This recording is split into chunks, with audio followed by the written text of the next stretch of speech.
I am Nathina Antoinette, popping like your favorite bottle of Moet. For today's video, we are going to talk about something that I don't feel like gets talked about. I love doing videos like that. Like, let's poke the sensitive topics.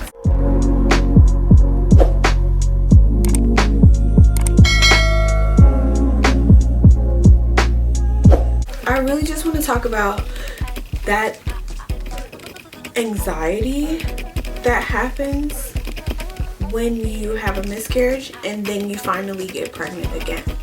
I've never heard anyone discuss their feelings about it. All I've ever heard was, oh, I'm so happy, I'm so thankful, I'm so overjoyed, blah blah blah blah blah. Like, of course, I think that maybe people don't want to complain because it's just like, be happy that you were able, to have this experience. In all reality, while you are doing your best to enjoy it and fully submerge yourself in that bliss and that happiness, there's always this like little voice that would be back here that's more like up here, especially in the beginning. And then for me, it has pretty much like followed me throughout my pregnancy. What if I have another miscarriage? Am I sure I'm pregnant still? That space between waiting for your appointments, whether they're like, a week apart or 2 weeks apart, 3 weeks apart, whatever, that time that you have to wait, it is very like soul crushing because you're just so scared that when you go back, there's not going to be a heartbeat, or something is going to be wrong. Anytime you feel any moisture down there, you're just like running to the bathroom like, oh my gosh, am I bleeding? Don't let yourself actually have some normal bleeding. You're automatically freaking out. When I was pregnant with Blythe, it was so bad that I ended up getting one of these. And so these are a positive to have, but also a negative to have, because they are not as strong as the ones in the doctor's office. At least the one I have is not. They're not as strong as the one in the doctor's office. And there's a technique to that. You can't just go bloop and always find a heartbeat, especially early on when you are the most worried. There's really, like, for me, no peace at that time. Like, once going through the nausea and all that, of course you're having all your pregnancy symptoms, and then you may have 2 days where you're not nauseous anymore, and then it's back to like, why am I not nauseous right now? I was nauseous yesterday, I haven't been nauseous at all today. Am I still pregnant? Like, I hope I'm making sense. And maybe it's just me, but I don't understand how anyone who have experienced that type of loss could not have some sort of, say, pregnancy anxiety or whatever with that next pregnancy.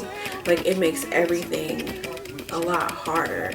And I think that with life, it caused me to be extra protective and extra like clingy to this day. There's no real way to remedy it, because you just have to, you can ask your doctor for the extra appointments like I did, but you kind of just have to have faith that this thing that you cannot see is okay and is growing and on track and everything is fine. But when you did believe that that was the case, everything was not okay, everything was not fine, and you had this massive heartache, heartbreak, destroying news like rampage through your life. I felt like having those 2 miscarriages, one before Blythe and then one before this one, really stole a bit of my pregnancy joy. Not a bit, like that's a bit, it stole like this much of my pregnancy joy. Like I just found it very hard to be at peace and like let my mind rest, because even now I still wake up in the morning and I'm just like, you know, are you in there? Are you in there? And you know, I'm like well into my pregnancy now, and I'm still scared because I don't want to experience that again. Once I did announce that I was pregnant, I had a few people say, you know, you ain't tell me, or you know, you really kept it a secret from everybody, like nobody knew. And because of the situation that I had experienced like right before, I chose to only tell like a handful of people, and those were the people who I knew were, you know, gonna catch me sliding down the wall if something happened. They, you know, they're gonna help hold me up, or you know, they're gonna check in on me and make me feel better or whatever. Because a lot of times people want to be in your business, but they're not gonna be there when things fall apart. They don't care, they just want to know, you know, like once people found out, the ones who were like, oh my god, you didn't tell me, they haven't looked at a registry, they haven't asked how I've been doing this pregnancy, like nothing. Like people are just nosy and people just want to know.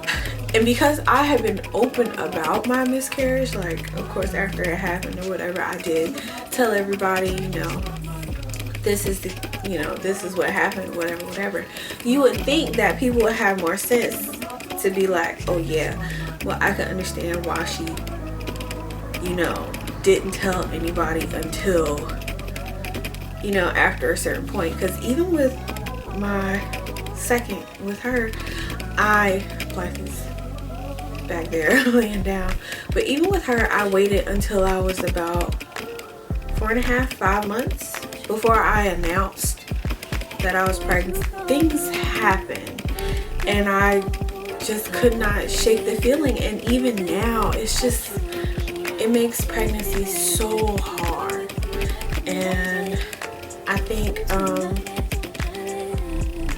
I don't know, I guess I just wanted some grace to admit that although I feel very ecstatic that I was able to conceive again, not only conceive again, but conceive again so soon, that I still have this sadness, or this like this cloud over my head, because I'm afraid of losing again. And I know that you're not supposed to, oh yeah, now I'm being kicked, hey mom, I'm still in here, everything is okay. But I guess I got distracted. I can't remember what I was saying. I would like one pregnancy where I'm not anxious or nervous. And I know that there's always going to be a bit of nerves that, you know, come when you're pregnant. But I just think it's different when you've lost your pregnancy, especially if you lost more than one. I don't know. Rainbow babies are such a blessing, but that rainbow pregnancy can be filled with the most cloudy days, and you don't really realize how sunny it is until the baby actually comes, because up until that point you just have so many days where you're like, you're worried and you're concerned. I've been worried and I've been concerned, but I'm trying. Like I'm taking days, you know, taking everything one step at a time. And when I feel like, you know, I've been super busy, or I can't remember if my baby like moved enough that day, I will drink some apple juice, but it has to be the juice that tastes like apples, not apple juice. Like it has to taste like juiced apples, like real apples. That's the only way I'm gonna drink it. But anyway, I just drink some apple juice and I lay on my left side, or like I like swish around a little bit or something like that until my baby starts to poke me. Or I do go ahead and I grab my, Blythe has gotten pretty used to it. She'll just be like, so are you checking to make sure the baby's okay, mommy? And I'm like, yeah, that's all mommy's doing. I've been pretty much on 10 this entire pregnancy. But if you are pregnant with your rainbow baby right now, or you've already had your rainbow baby and you know what I'm saying, just go ahead and leave a heart or something like that in the comments. Thank you so much for watching this video. Be sure to give it a thumbs up and subscribe to my channel and turn on those notifications so you won't miss any of my content. I am Nathina Antoinette, popping like your favorite bottle of my wet. Let me do that.